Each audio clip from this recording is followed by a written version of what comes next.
Chers amis de Entrailles pays, amis encore de Concept d'Art ou encore de Studio Time, bien bonjour. Aujourd'hui, je me retrouve au simple esprit en compagnie de l'homme que l'on appelle Bambouman. Bambouman, bien bonjour. Belle bonjour. Comment vas-tu? Ça va, et toi? Bien, le sourire au visage, j'adore, j'aime. Yeah. Ça fait plaisir. Comment on peut ne pas aller bien avec toute cette belle musique? Que nous venons d'entendre. Alors, je ne sais pas si vous l'avez entendu comme moi-même, mais j'ai eu à entendre le mal fini quand j'étais en train de tambouriner tout à l'heure. Et ça m'a fait plaisir, je me suis retrouvé dans d'autres lieux. Bambouman, aujourd'hui pour parler de ta musique, la musique que tu fais depuis... Alors, ça fait une trentaine d'années que je fais ça. Hein. Donc, je vais dans la forêt, je vais chercher des bambous et je fabrique toutes sortes d'instruments. Et donc, ça a donné naissance à une musique que j'appelle la bambou musique. La bambou musique. Ouais. Alors, je vous l'ai dit, un multi-instrumentiste, il n'y en a pas deux comme lui, pas deux comme Bambouman, mais il y a le truc de la transmission dans l'air, n'est-ce pas? Oui, bien sûr. C'est-à-dire, quand tu parles de transmission, c'est-à-dire vis-à-vis des enfants? Oui. Oui, bien sûr, bien sûr. Ça, le travail, tu le fais? Oui. Depuis combien d'années par contre? Pas mal d'années. Hein. J'ai eu l'occasion de faire d'aller dans des écoles en Martinique, au Ghana, en Afrique, dans tout le Pérou aussi, en Amérique du Sud, et en Hongrie aussi. Il y en a qui voyagent grâce à la musique parce qu'ils aiment ça, ils aiment transmettre, ils aiment donner, mais ils aiment aussi recevoir. Multiples rencontres, des échanges avec certains, dans certaines villes, tu donnes, mais tu reçois également. Ben oui, puisque la vie est faite de rencontres. Par exemple, quand je suis allé au Ghana, je me rappelle, j'ai marché dans la rue avec mon sac d'instruments. Et sans mentir, tous les 10 mètres, je rencontrais des musiciens, quoi. C'est pas... Ouais, carrément, quoi. Alors, comment ça se passe? Ils t'arrêtent? Eh ben, je m'arrête, voilà, on passe un petit moment ensemble, on joue. Et en fait, je devais faire un concert en solo, mais j'étais tellement pris dans la bonne vibes, quoi, que j'ai dit aux gars, bon, ce soir, je fais un concert, si vous voulez, venez avec moi, on va sur scène. On était au moins à 15 sur scène, hein. Et sans répéter, hein. Chanteur également? Oui, il y avait des chanteurs, il y avait des joueurs de kora, il y avait des percussionnistes, il y avait des flûtistes, voilà. Et donc, la musique, elle est passée de façon naturelle et je trouvais ça super. De tels souvenirs qui te restent dans l'esprit, ça fait quoi? Ça donne quoi? Parce que tu t'en souviens, moi je te vois parler de cela avec un tel émerveillement, je te sens vivre la chose. Ça te fait quoi d'y repenser? Parce que ici, c'est pas totalement pareil. On ne va pas dans les rues et on rencontre d'autres musiciens avec qui on joue, sauf si on se donne rendez-vous 2 ou 3 jours à l'avance, alors que là c'était sur l'instant. Qu'est-ce que ça te fait? Ben, je trouve que ça fait du bien parce que la communication elle est simple. En fait, moi je suis quelqu'un d'assez timide en général, mais là je me suis senti tellement accueilli, tellement vraiment à l'aise en fait. Tu sens que t'es toi-même et en plus la musique c'est quelque chose, c'est un langage naturel qui passe quoi. Voilà, on n'est pas trop dans le mental quoi, c'est dans la vibration et ça se passe quoi. C'est vraiment un partage. Oui, Partage. Oui. Je vous propose d'écouter tout de suite le premier morceau que va nous interpréter Bambouman. Il s'agit de... Alors celui-là je l'appelle Envol, Survol. En fait ça me fait penser à un aigle, voilà, un aigle qui vole, tout simplement quoi. Et après ce son, nous reviendrons sur la forêt.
Katobonka.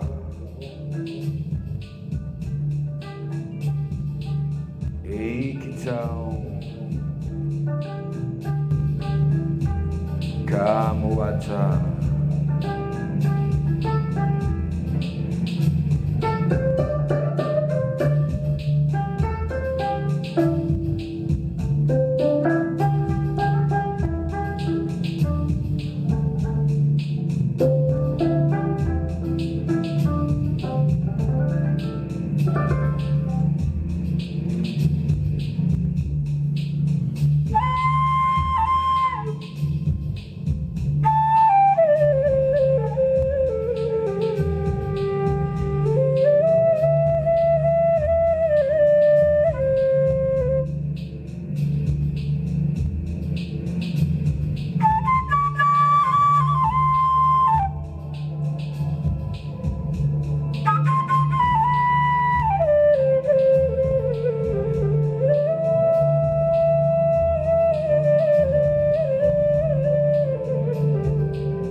Eikitao.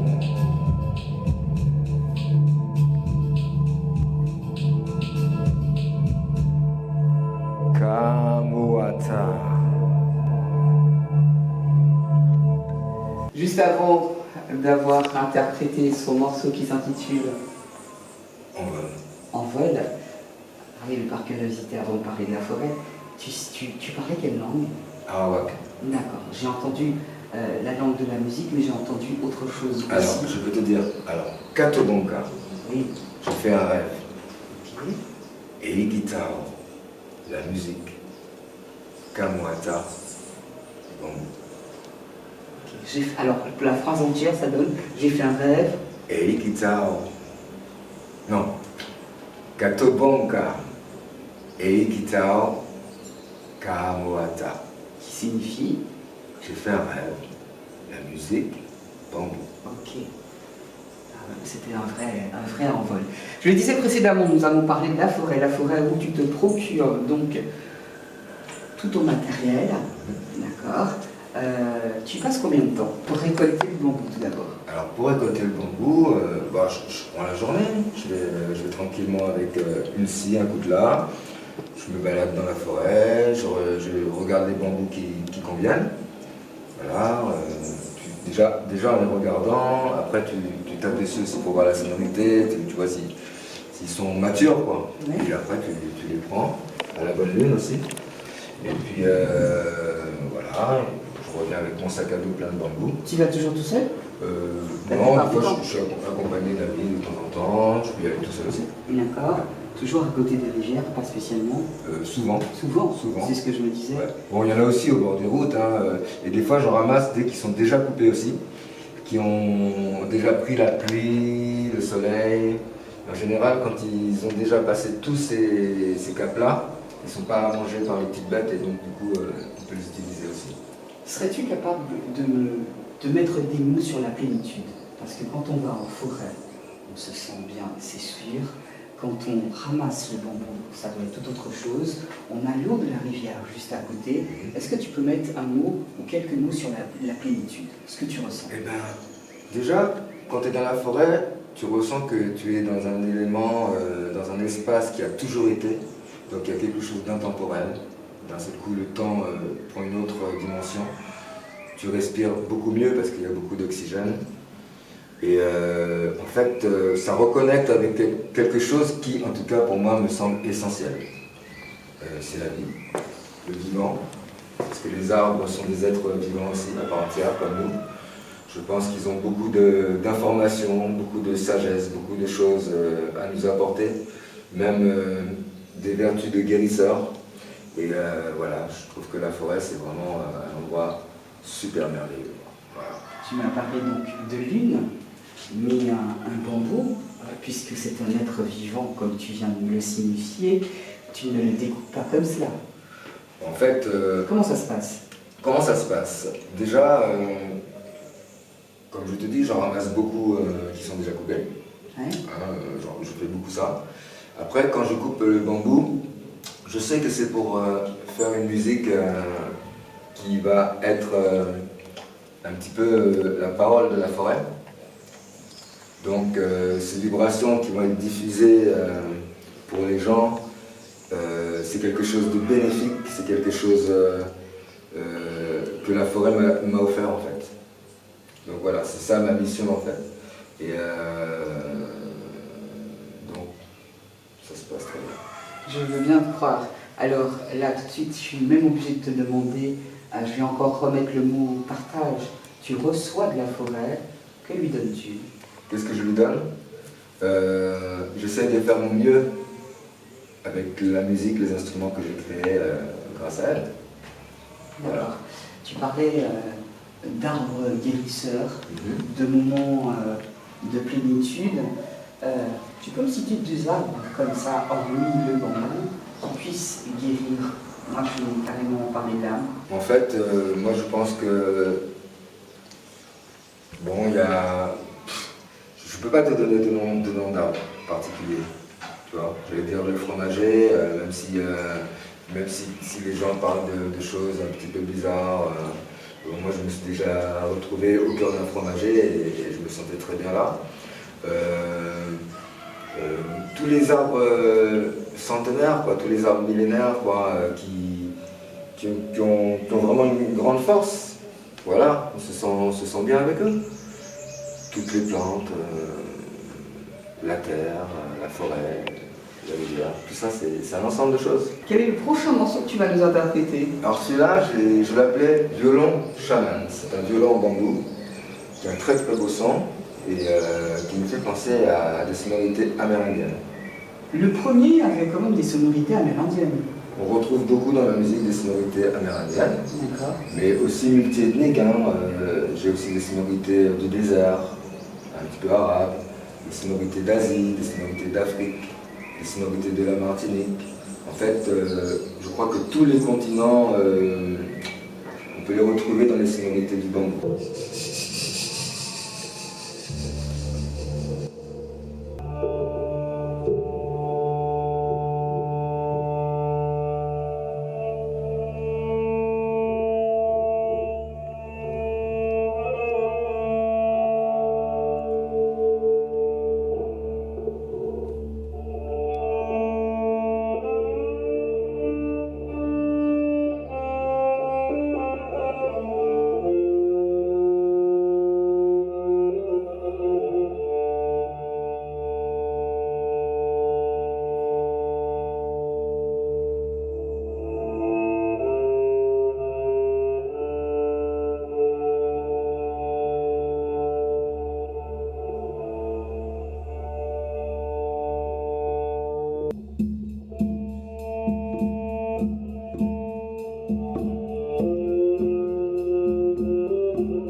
Nous venons d'écouter un magnifique morceau avec le violon que tu as pu travailler, fabriquer. Est-ce que tu peux nous le montrer, nous en parler un petit peu? Alors, regarde.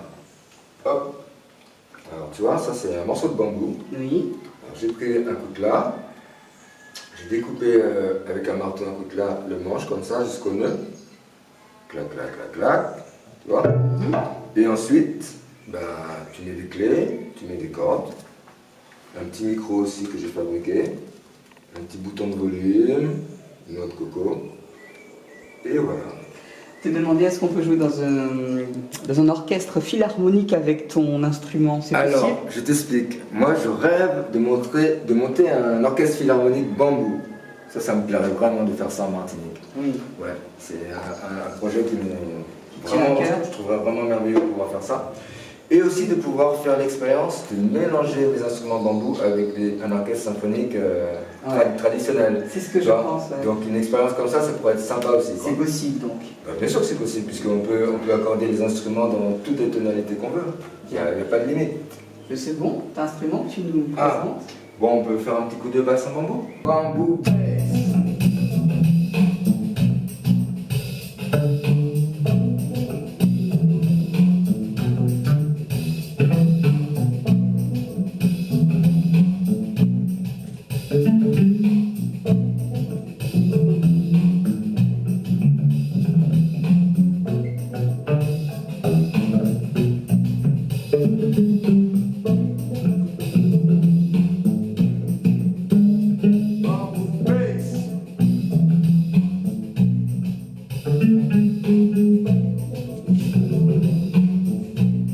Bon, saxophone.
Il accompagne également ceux qui donnent des cours de yoga.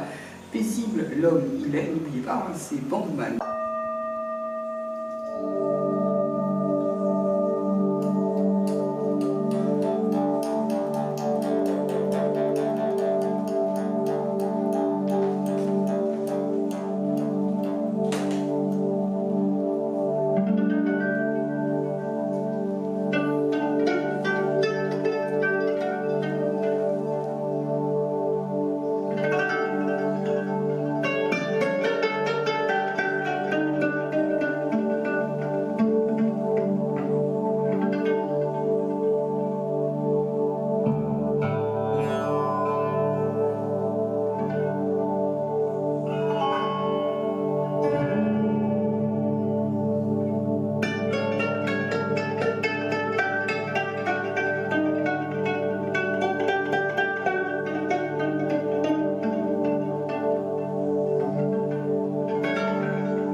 J'aimerais savoir quels sont tes projets.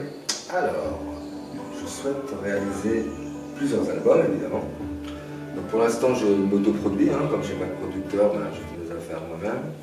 Et je produis un album qui s'appelle Konoko, donc qui signifie aussi forêt en arawak. Et cet album, je vais enregistrer, je vais faire beaucoup de prises de son en fait dans la forêt même. Après, je reviens avec les prises de son et je remixe à la maison, voilà. Donc ça, c'est un projet. Je veux aussi faire un album pour le monde du yoga, parce que ma musique va vraiment bien avec ce monde-là. Donc ça aussi, c'est quelque chose dont j'ai envie. J'ai envie de faire aussi un album avec les enfants. Donc là, ce sera plus des chansons, mais aussi avec des instruments bambou mélangés. Et voilà. D'ailleurs, cet été, là, je vais être dans une école de danse. Et je vais aussi initier les enfants à la bambou musique. Alors, beaucoup d'envie, beaucoup de projets. Des albums, certains, aller à la rencontre d'autres, tu le fais avec le yoga, tu le fais avec les enfants. Moi, je suis en train de penser aux anciens. Ben écoute, j'ai déjà rencontré les anciens aussi. Hein. Pour moi, de toute façon, c'est pour tous les gens de tout âge.